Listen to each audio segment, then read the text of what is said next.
We're always happy at Politics and Prose to give a warm welcome to Anne Applebaum. She was born in Washington, D.C., as most of you know, I think. Today, she teaches at the London School of Economics at their Institute of Global Affairs. And what she runs there is in a program called ARENA, which is a very specialized program about disinformation and Russian propaganda in the 21st century. And actually, it was a year before our 2016 election that Anne was arguing that Facebook should take responsibility for spreading false stories. Anne was actually the target of some Facebook's false stories. These were false stories that were planted by the Russians. And that Facebook, moreover, should help undo the terrible damage that they had done to democratic debate and civilized discourse all over the world. So it came as no surprise, certainly, to Anne Applebaum when it turned out that the Russians had been interfering in our elections with postings on Facebook and in other places. I hope everybody read the column in last Sunday's Outlook by Anne, "Why Does Putin Want to Control Ukraine? Asked Stalin," and which that she wrote in great detail about why what is happening in Ukraine today echoes what happened in Ukraine at the earlier part of the century, actually during the period of the early 1930s, the period of her book, Red Famine, about Stalin's harshly cruel imposition of famine on the Ukraine. As somebody called it, mass destruction by famine. More than 3 million, some say 4 million, Ukrainians died of starvation. And although the events in this book took place some 90 years ago, you'll recognize many echoes today as the Ukraine fights to retain its autonomy after the Russian invasion of Crimea and the propaganda campaign that has accompanied it. So here's Anne, just in time.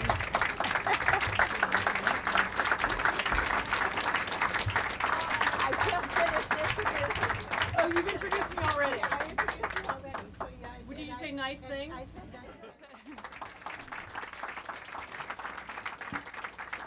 Thank you. Yes, I'm really sorry. You can blame Uber, and yes, it's my fault for using Uber. It's a great mistake. Thank you so much. I'm really pleased to see so many people here. This is my home bookstore. I grew up in walking distance from here, and actually where I just came from was almost in walking distance from here too, and I should have walked. It's a fantastic place. It's one of the few bookstores I know that's not really a bookstore. It's kind of like a club. And I know that it attracts people from all over the place, and everybody who comes here knows why. Don't talk about us. Talk about you. The book it's a difficult book.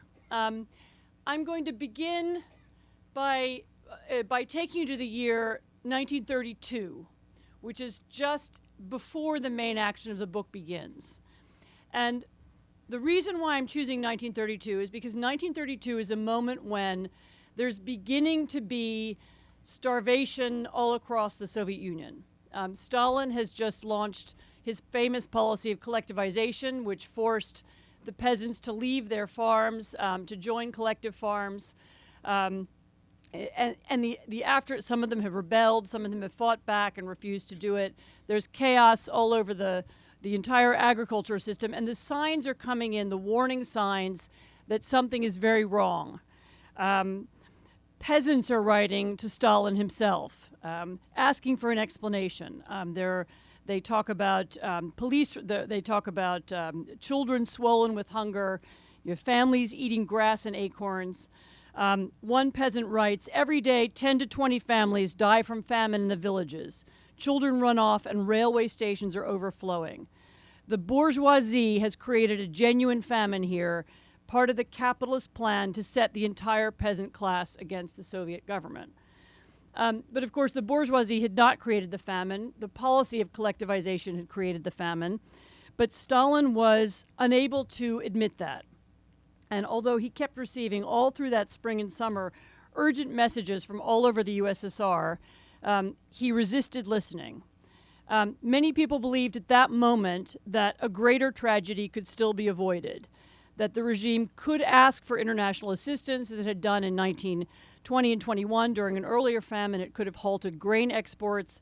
It could have stopped demanding grain from the peasants altogether.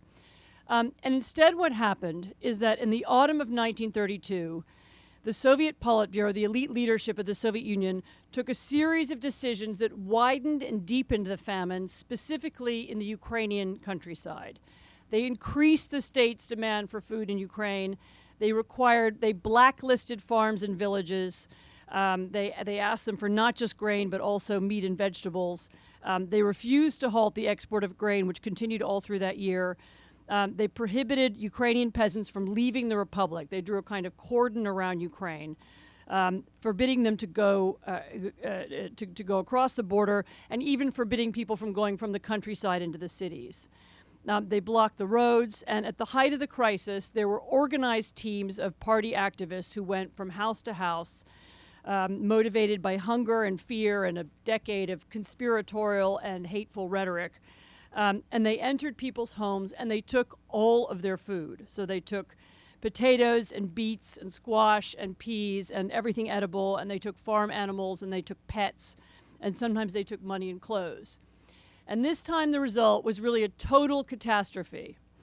Within a few weeks, people were eating horses and dogs. They ate the bark of oak trees. They ate moss and acorns. They killed crows, pigeons. One survivor, Natalia Lutishin, remembered that frogs didn't last long. People caught them all. All the cats were eaten. People ate everything. I imagined the scent of delicious food as we ate weeds and beets. Some people survived because they had a cow. They managed to hold on to one, or because they had a cousin or a friend in the bureaucracy. Some people slipped around the roadblocks and escaped. Some people survived because the state, actually looking for another opportunity to exploit the famine, set up hard currency shops all over Ukraine, where peasants could trade gold and silver for food, and people brought their wedding rings and their heirloom jewelry and their watches and their Tsarist-era coins and medals to the shops. And at their peak in 1933, there were 1,500 shops like that in Ukraine, and they briefly became a crucial factor in Soviet international trade. They brought in so much money to the state. Another woman remembered, for silver and gold, my mother received porridge, potatoes, or flour. All those products she mixed with different grasses, and she gave us to eat once a day, and in that way, we survived. As they grew hungry, many people went mad. Law-abiding people began stealing food. Previously peaceful neighbors turned on thieves, their neighbors, and lynched them. Very famously, there were instances of cannibalism. As I describe in the book, people reported these instances to the police. They were well known. The authorities knew it was happening, but there was no great reaction. As a result of these decisions, the death rate spikes in the spring of 1933, and this is when there begins to be an extraordinary wave of mass death. And people die in their homes, in their yards. Their villages are spookily empty. They travel to railways. People die in the railway stations. They try to work and die in the fields, and they died in such large numbers that often there was nobody to bury them. Famine at this point was only half the story, because while the peasants were dying in the countryside, the Soviet secret police launched a second attack on the Ukrainian intellectual and political elite. And as the famine spread, there was a campaign of slander and repression launched against intellectuals and professors and museum curators and writers, artists, priests, theologians, public officials. really anybody who was connected to the Ukrainian language or history, anybody with an independent literary or artistic career, was liable to be vilified or jailed or sent to a labor camp. One of the most famous Ukrainian communists actually killed himself as a result of this purge. Churches were destroyed, historical buildings in Kiev, even Ukrainian dictionaries were altered. A letter was dropped from the alphabet in order to make the language seem closer to Russian. Taken together, these two policies, the Holodomor, the famine in the winter and spring of 1933, and the repression of the intellectual class in the months that followed, brought about the Sovietization of Ukraine, the destruction of any Ukrainian national idea and the neutering of any Ukrainian challenge to Soviet unity. Raphael Lemkin, who's the Polish Jewish lawyer who invented the word genocide, spoke of Stalin's assault on Ukraine as the classic example of his concept. He said, it's a case of genocide, of destruction, not of individuals, but of a culture and a nation. So the question is, why? Why did he do it? Why did Stalin do it? Why did so many people go along with him?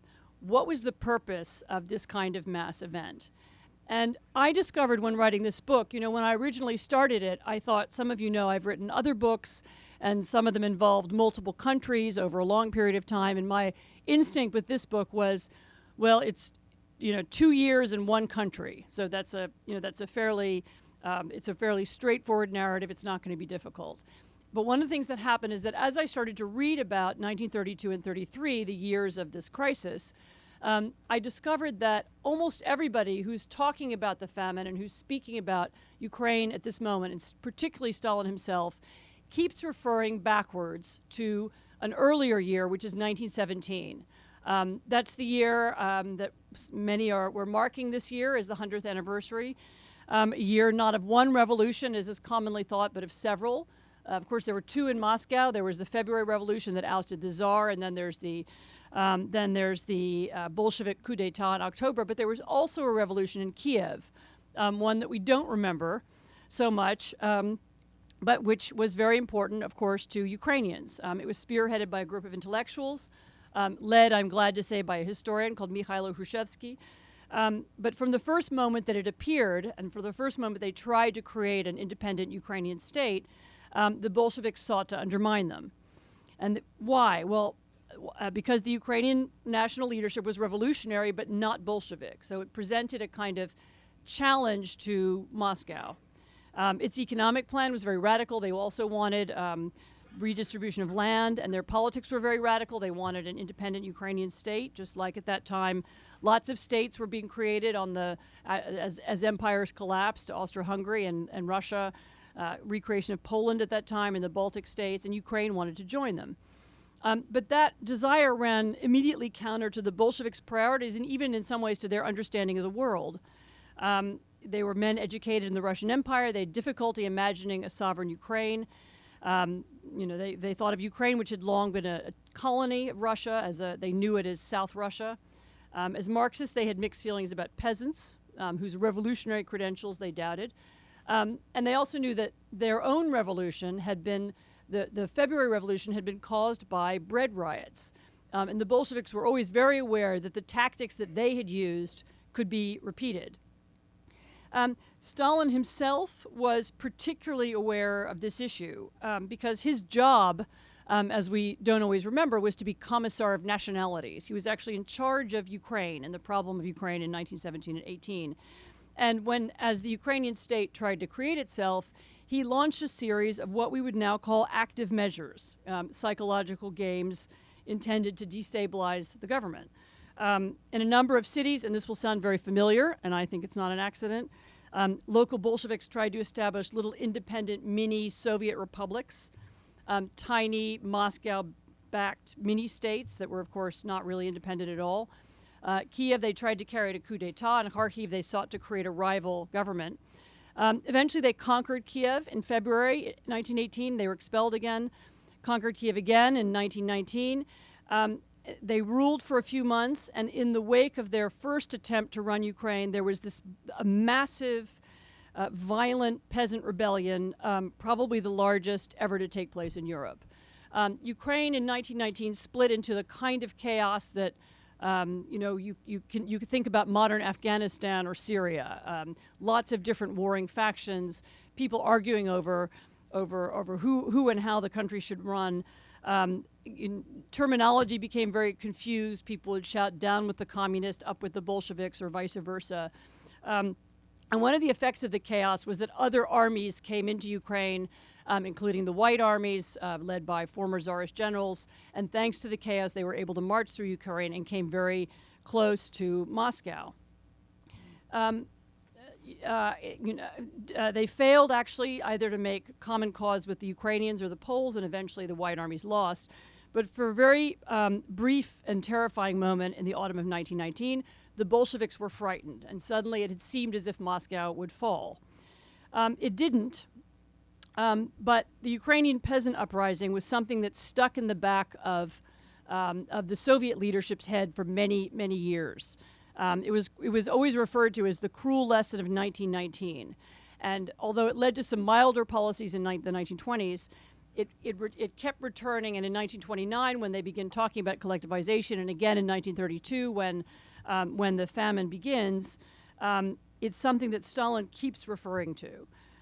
He sends his associates letters in 1932. The most important issue right now is Ukraine. Things in Ukraine have hit rock bottom, he writes. Unless we straighten out the situation, we may lose Ukraine.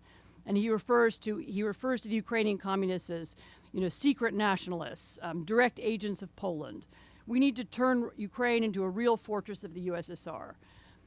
Losing Ukraine was impossible because his experience told him that unrest there was uniquely dangerous, that it might once again bring the counter-revolution to the outskirts of Moscow. Stepping back from history for a second, you can see that he had a point, because of course in 1991, Ukraine did break up from the Soviet Union. It did call for its own independence, and that was one of the reasons why the Soviet Union came to an end. I told this long and a little bit circuitous history tonight because it's a very important, first of all, it explains why my book is structured the way that it is. As I said, it's not just about the famine. It explains the origins of, what was Ukraine, what was Ukraine's attempt to create independence in 1917. It explains the thinking of the people who carried it out. And also, I think it has a number of interesting and important lessons for today. I don't like to make direct parallels between Putin's regime in Russia and Stalin's regime because, of course, they're very different. We live in a different era. Putin is not a mass murderer. There are different ideas about how to rule the world. But there is a way in which this Russian paranoia of Ukraine and fear of Ukraine, it's almost like it was part of the KGB DNA. From the time of the revolution, the Bolsheviks always knew they were a minority in Ukraine. And so to subjugate the majority, they used not only extreme violence, but also virulent and very angry forms of propaganda. The famine is preceded by a decade of what we would now call hate speech. Language that designated some people as loyal Soviet citizens and other people as enemy kulaks, a privileged class of supposedly rich peasants that had to be destroyed to make way for the revolution. And that ideological language justified the behavior of the men and women who facilitated the famine and who confiscated food from starving families and who arrested and killed their fellow citizens. And it also provided them with a sense of moral and political justification. Very few of the men and women who organized the famine ever felt guilty about it. They'd been persuaded that the dying peasants were enemies of the people, a phrase that has come back in modern politics. And that they're dangerous criminals who have to be eliminated in the name of progress. And this, by the way, is the origin of that term. 80 years later, the Russian FSB, the Russian Interior Security Services, continues to demonize their opponents using propaganda and disinformation. The nature and the form of hate speech in Ukraine have changed, but the intentions of those who use it have not. As in the past, the Kremlin uses language to set people against each other, to create first-in-class citizens, to divide and distract. In 1932, the Soviet state media described, their own troops as Soviet patriots fighting traitors and counter-revolutionaries. In 2014, the Russian state described Russian special forces carrying out the invasion of Crimea and eastern Ukraine as separatist patriots who were fighting fascists and Nazis from Kiev. And there was an extraordinary disinformation campaign, as some of you will remember, complete with all these fake stories, fake photographs, fake video, not only inside Russia, but on Russian state-sponsored media around the world.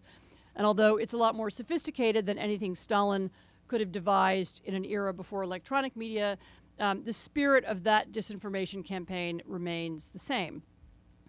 80 years later, I think it's also possible to hear the echo of Stalin's fear of Ukraine, or rather his fear of unrest spreading from Ukraine to Russia, in the present as well. You know, he spoke obsessively about the loss of control and about Polish or other foreign plots to subvert Ukraine. He knew Ukrainians were suspicious of centralized rule. He knew they were attached to their land. He knew that Ukrainian nationalism was a galvanizing force that was capable of challenging Bolshevism and even destroying it. He knew that Ukraine could thwart the Soviet project not only by depriving the USSR of grain, but also by robbing it of legitimacy. Ukraine had been a Russian colony for centuries. It was closely related to Russia. Their cultures were intertwined, languages related, and if Ukraine had rejected Soviet ideology and the Soviet system, then that would cast doubt on the whole Soviet project, which, as I've said, in 1991, it did. Russia's current leadership knows this same history. As in 1932, when Stalin told his aides that losing Ukraine was his greatest worry, the current Russian government also insists on believing that a sovereign, democratic, stable Ukraine, you know, a Ukraine that might be tied to Europe, the rest of Europe, by the links of culture and trade, that would be a threat to the interests of Russia, or rather to the interest of Russia's elite. Of course, for Russians themselves, a European Ukraine would be marvelous because then it would be a stable, prosperous neighbor. You could trade with them.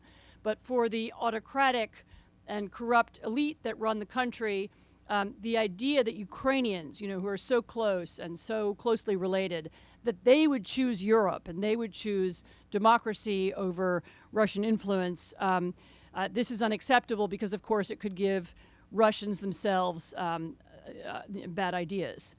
The Ukrainian street revolution of 2014 represented the Russian leadership's nightmare. And what was that? There were young people standing on a square calling for rule of law, denouncing corruption, and waving European flags. Well, a movement like that could have been contagious, and so it had to be stopped by whatever means possible. And today's Russian government continues to use disinformation and corruption and military force and even, you know, little fake Russian republics to undermine Ukrainian sovereignty. And once again, that argument and that language is very useful at home. Just as in 1932, this constant talk about war and enemies also remains useful to Russian leaders who can't otherwise explain their stagnant living standards or justify why why a few hundred people are allowed to control a vast majority of Russia's wealth. It is a tragic book. There are a lot of difficult stories. I think of the 3 history books I've written, this was the most difficult. You know, when you read the stories of the Gulag, you know, there were these marvelous writers who were able to express what happened there and gain some lessons and somehow rise above the horror and tell beautiful stories. You don't have an equivalent of that with the story of Ukrainian peasants. There's really nothing uplifting about the stories that you read. Nevertheless, I should say when I was finishing the book, I wrote a version of the conclusion, and I showed it to a young woman, a Ukrainian historian who'd been helping me, and she read that and she said, you know, it was a conclusion that ended with an expression of tragedy. She said, you know, you can't end it that way, because the famine is a tragedy, but the history of Ukraine, which you're also telling in this book, doesn't have to be a tragedy. Stalin failed, and the Ukrainian language did not disappear, and they put the letters back into the alphabet, and they rebuilt the culture. And the desire for independence didn't disappear either, or even more importantly, neither did the desire for whatever you want to call it, democracy or a more just society, or for a Ukrainian state which truly represents Ukrainians. So, the history of the famine, as I say, it's a tragedy. There's no happy ending, but the history of Ukraine isn't a tragedy. Millions of people were murdered, but the nation remains on the map. The memory of the famine was suppressed, but Ukrainians today can discuss and debate their past. And although the wounds are still there, millions of Ukrainians can now finally begin to discuss what happened, to learn this history, and to begin to heal them. So thank you very much. I will stop there because I know this is going to be a room that is full of people asking questions. Thanks. Thank you. Hi there. Yeah, hi. Actually, I have two questions, but you can answer either one or both. One is, the idea that there were Nazis and fascists running around Kiev. I mean, wasn't that kind of a reality? In 2014 or when? No. In 1932, 1933, that there were that the people who were opposed to, who were being starved and oppressed by Stalin weren't, some of them, that they weren't all, Western European Democrats. There were plenty of fascists and Nazi sympathizers also. Is that not true, or is that true? So in 1932, there were no fascists in Kiev. I mean, that's a little early.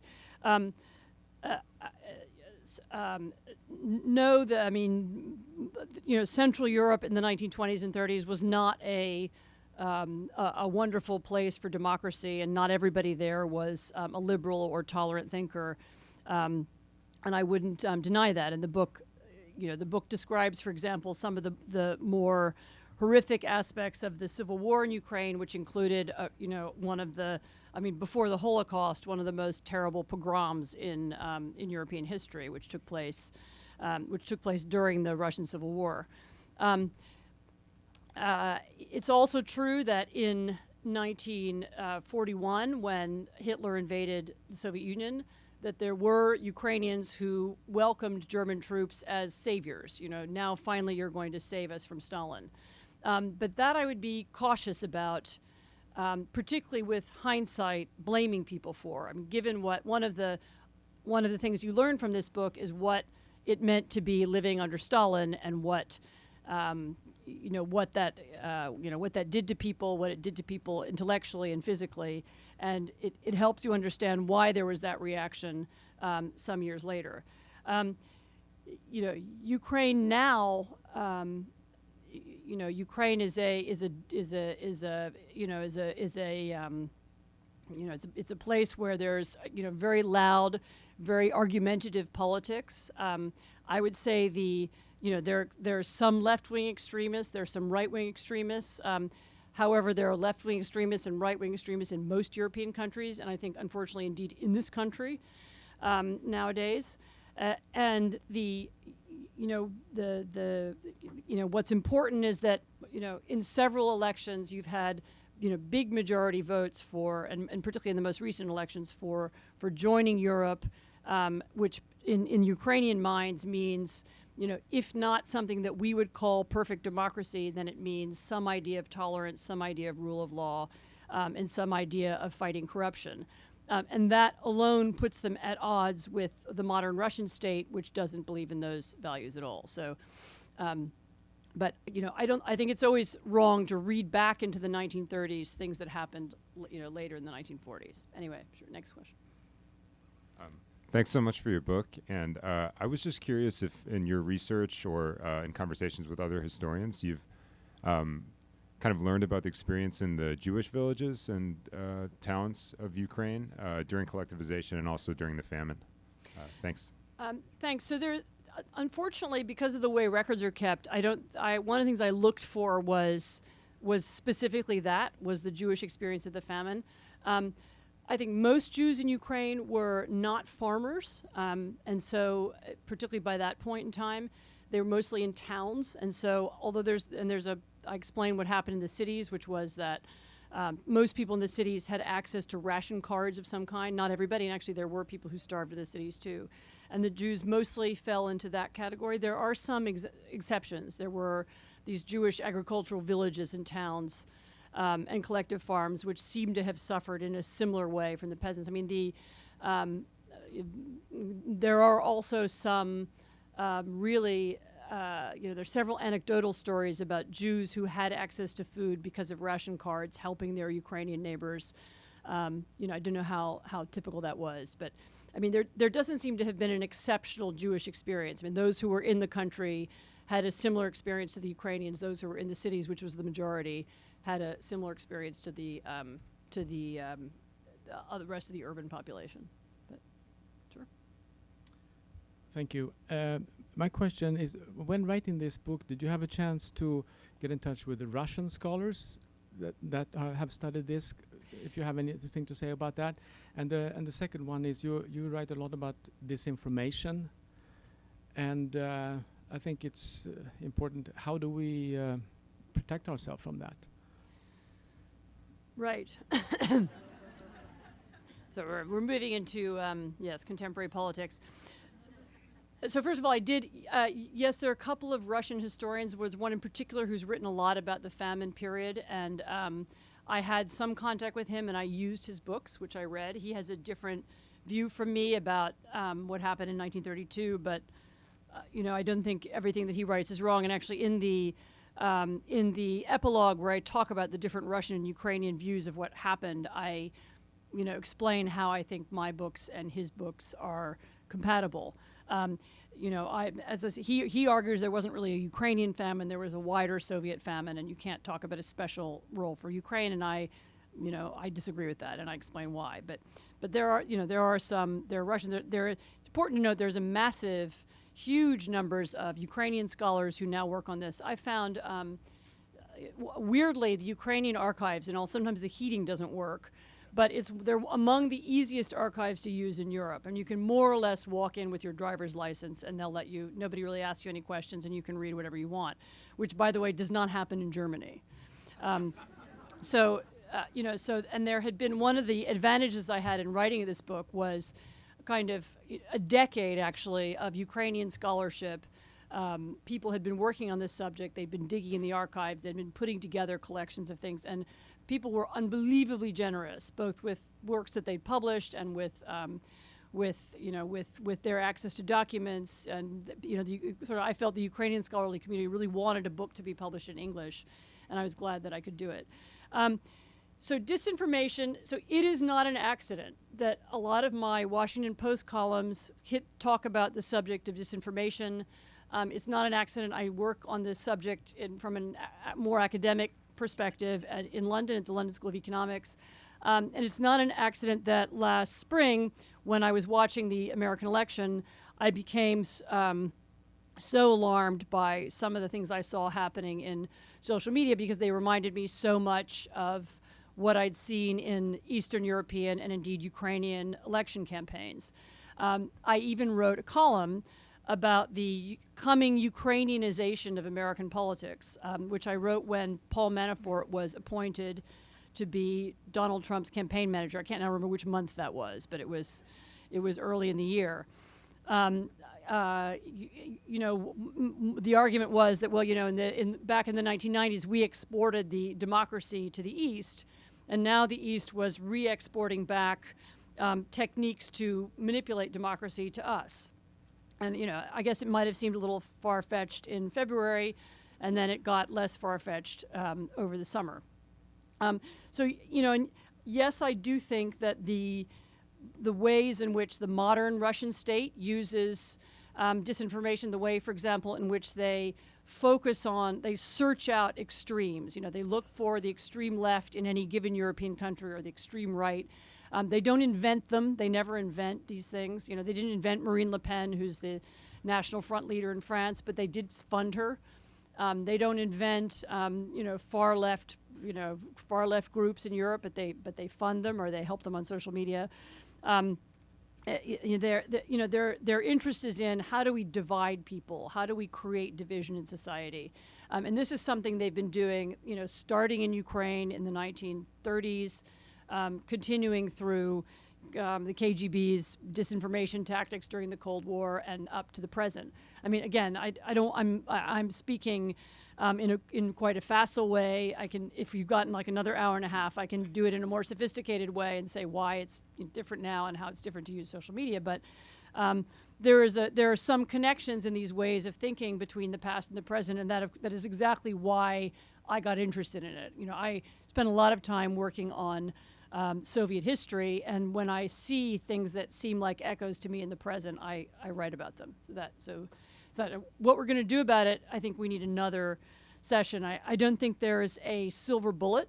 I think there will be multiple answers, and some of the answers will involve journalism, some will involve the tech companies, some might involve government regulation. I think in Europe, some of the arguments about ways to, even not necessarily regulating the internet, but simply applying the laws that are applied in other spheres of life to the internet might be one of the solutions. Why don't truth in advertising laws apply online just like they would on television? Why don't campaign advertising laws apply online just as they do on the radio? It doesn't make sense why it should be an exception. I think for a long time, people didn't think of the internet as real, or it was somehow something happening somewhere else. And the idea that it was somehow, for a lot of people, more real, more people live on the internet than they do in real life. Maybe even I do. That's come to be. I think this last election, the last series of elections actually in Europe, have come to reveal that. But anyway, next question.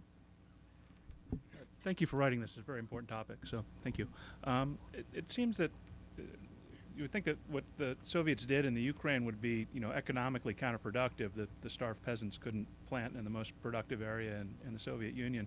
Was there a recognition by of this by the Politburo, and they just figured it was worth it in order to Sovietize the Ukraine, or did they not? So in the summer of 1933, they did change their policy. So the famine does come to an end because they essentially make the decision to end it, and they change their policy towards the peasants. They allow them to have private plots. They allow them to have family cows. Some of the rules that had been enacted during the famine are kind of quietly dropped. And I think they do realize that. They realized that they had a huge problem bringing in the harvest that summer, and they brought in sort of students from Kiev to come. And there's some amazing testimony, actually, people arriving in these empty villages, not understanding why they're empty, and to bring in the harvest. And they actually brought in Russians and others from other parts of the Soviet Union to resettle parts of Ukraine, which, there's an argument about whether that was actively meant to be a kind of Russification as well. A lot of them actually wound up going back because they couldn't get used to living in the new places. But one of the things you keep, one of the reasons why I don't want to ever write about him again is that Stalin. I feel I spent a lot of time with him, and I had to try and understand how he thinks. And one of the important things about him is that you come to understand the more you read his letters, what he's writing in private, what he writes to Kaganovich and these other sidekicks. He believes his ideology. And one of the things that's important about the Bolsheviks is they believed that Marxism wasn't just some kind of theory and it could be, they believed that it was a science and it was true. And it's even more complicated because it's science and it's true, and we define what it is. And that means that whatever we've said, is true, and this is how things are going to be. And if it doesn't work out in reality the way we thought it was going to, then somebody else is responsible. And who's responsible? Saboteurs, wreckers, kulaks, enemies of the people, enemies of the state. And I actually believe now that a lot of the violence, the kind of cycles of violence you have in the Soviet Union. In 1932 and 33, you had the famine. A few years later, you had the purges of 1937, and you have cyclical violence, and that's almost always a response to policy failure. It hasn't worked. The revolution hasn't brought us prosperity and made us happy. There has to be a reason for it. Okay, let's find the parasites who are sucking the blood of the revolution and get rid of them. And so that was, so your point, your logical point. Okay, well, look, this agricultural policy hasn't worked. Let's change it. That's not how they thought. it wasn't let's change it. Like it's not our policy that needs to change. It's the people and reality that has to adjust to our way of thinking. And anyway, as I said, I've now spent like many years with those people who think like that, and that's enough. Anyway, so. I just want to make more of an observation than a total question. When we look at the who owns the land and the redistribution and that kind of thing that came out of the starvation and such, from a Western point of view, we look at it and we say, gee, they didn't own the land. Well, but they did. Who didn't own the land? That the Ukrainians. Mm-hmm. But of course they did, because when in what it was, 18 whatever, the freeing of the serfs, they each got some land with it. Oh no, the Ukrainians absolutely own their land. I mean, Yeah. until collectivization, there were lots of big private farms. There were lots of, it was actually quite wealthy. They had large farms and houses with, it was not Right. they were not serfs. No. No, well, but I mean, the serfs themselves got land when they were Yep. freed, as opposed to the slaves, say, in America. Yeah, no, they had land. They were private farmers. Thank you. Yeah. That was why they were so annoyed when it was taken away. So. Hi. Hi, thank you.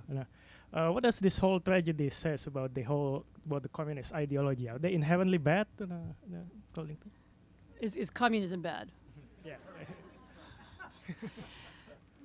What's your take on the whole? So, so yeah, I think communism was bad.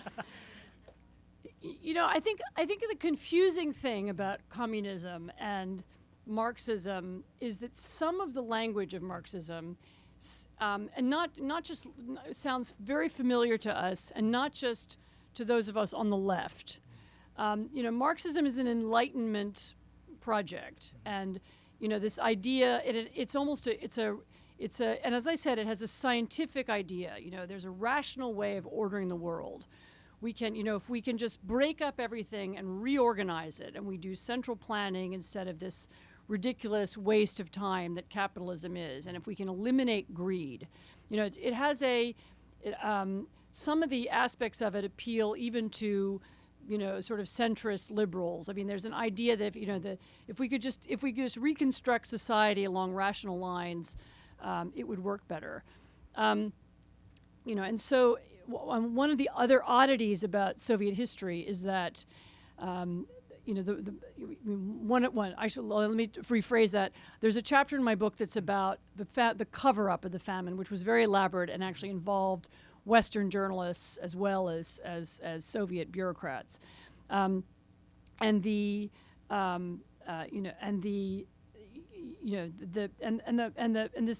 one of the points about 1933 is that it comes at a moment when this question is why didn't the West acknowledge the famine when they had done a decade earlier? But 1933 is a year when there's Great Depression in the United States and there's great economic chaos.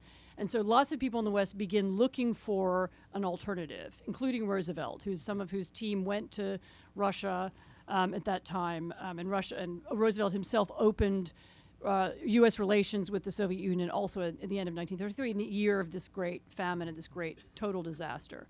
And that's because we were always looking at the Soviet Union. We were always seeing some mirror of our own society. We were always looking for some answer there that we could bring home. And so we have always had a lot of trouble saying that it's evil or that it was wrong or that it was a disaster or, okay, the ideas were good, it was the people who failed, or if only Trotsky had stayed in charge instead of Stalin, then it would be all right. I mean, the truth is that difficulty is that one Marxist regime after the next, going up to in our day to North Korea, which is still surprisingly Stalinist in its language and in its behavior, has wound up creating these incredibly tragic and disastrous societies. And so, at some point you have to conclude that the problem does lie in the original ideas and not just in the execution of it. That's, sorry, long answer to short questions. Anyway, one more.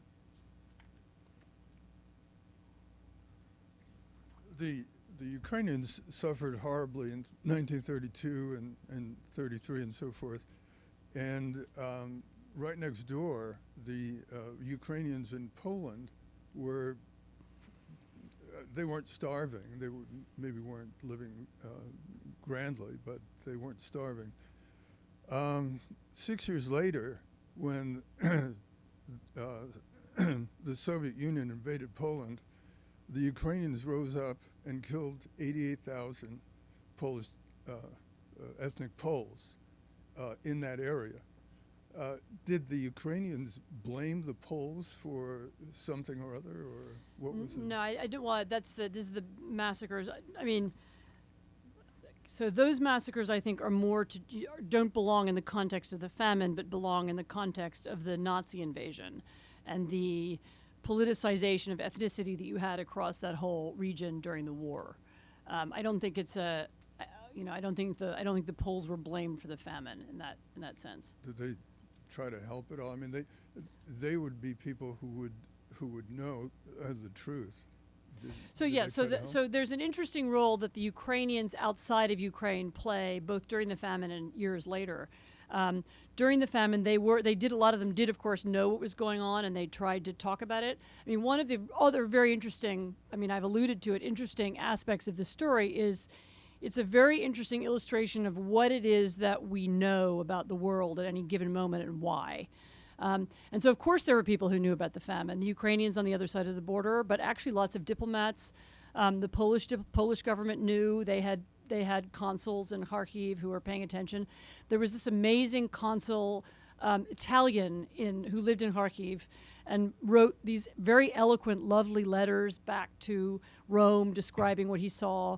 The Germans had pretty good sources. The British had excellent sources. People did know about the famine. It wasn't secret in that sense.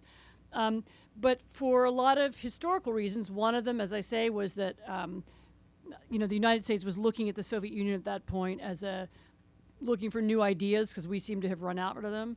Another reason was because of the rise of Hitler. People were focused on that as the great European story, that 1933, and not the famine. Another is because of the role that some Western journalists played. Journalists at that point in history, if you were based in Moscow, you were really only there at the pleasure of the Soviet state, and you could be kicked out at any moment, and so people wanted to keep their jobs, and they knew they weren't allowed to write about the famine, and so they didn't. There's one very exceptional exception. Can you say that? Exceptional exception? Famous exception. Yeah. Famous exception. There was a Welsh journalist named Gareth Jones who in March of 1933, he kind of talked his way into the Soviet Union. He persuaded them to give him a visa on the grounds that he was Lloyd George's private secretary, which he had a loose relationship with Lloyd George. And he knew about the famine, and he actually took a train, got a permission to go to Kharkiv, took a train from Moscow to Kharkiv, and got off the train about halfway there and started walking down the train track. And he walked through one of the worst suffering parts of Ukraine at the height of the famine. He kept these very elaborate notebooks. He described what he saw. He was very affected by it. He then left the Soviet Union a few days later, and he went to Berlin and held a press conference. And he says, "This is what I've seen." And he presented it to the world, and he got some attention for it. He himself wrote some articles. And he was then slapped down by the very famous New York Times correspondent, Walter Duranty, who was the grand Moscow correspondent of his era, who wrote an article entitled "Russians Hungry But Not Starving," which is reprinted in the book. And Duranty, being more famous and so on, eliminated Gareth Jones, who was then forgotten. So what we know and what we don't know at any given moment, there are a lot of factors. In retrospect, it seems obvious there was this terrible famine. We should have all known about it, and some people did, as I say, the Ukrainians in the diaspora and in Poland, but they weren't able to make the subject rise to the level of, of the top leadership. And you can think of lots of examples of similar stories today. Thank you. Thank you. Okay. I want to thank Anne Applebaum. She was worth waiting for.